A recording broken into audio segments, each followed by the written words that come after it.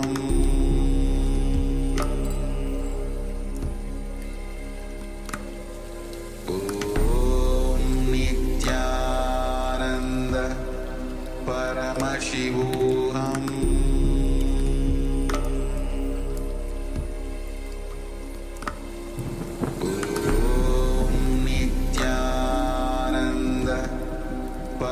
Paramashivoham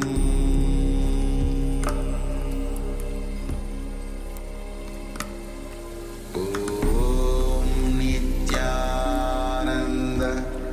Paramashivoham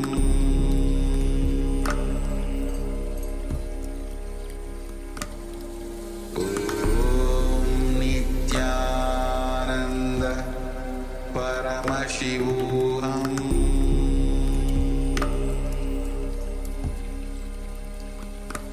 Om Nityananda Paramashivoham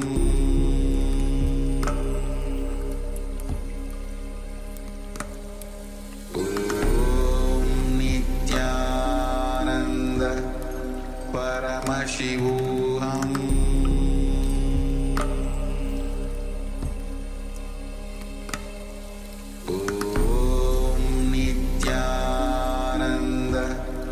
Paramashivoham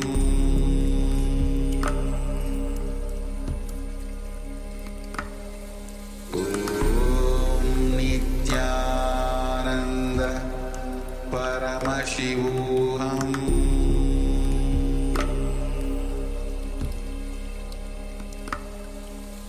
Om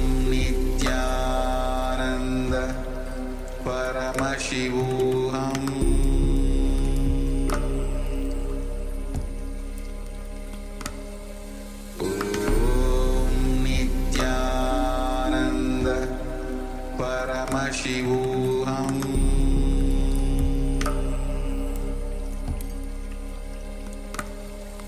Om Nityananda Paramashivoham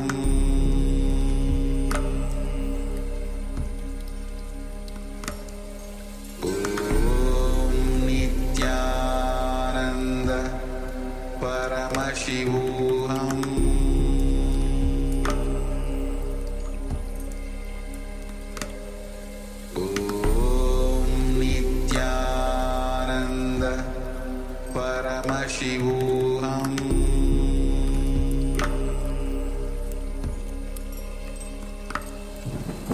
Om Nityananda Paramashivoham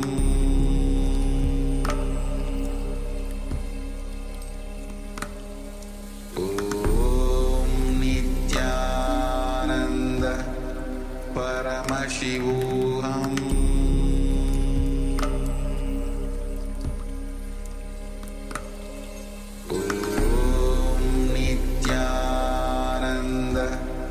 Paramashivoham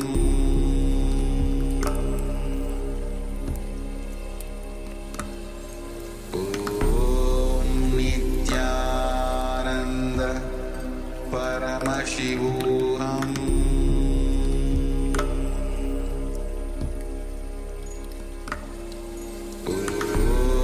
Nityananda Paramashivoham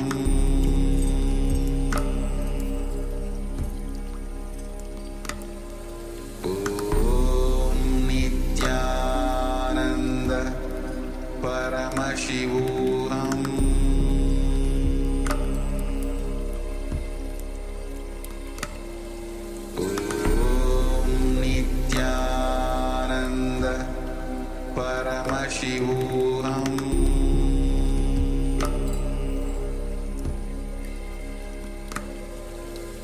Om Nityananda Paramashivoham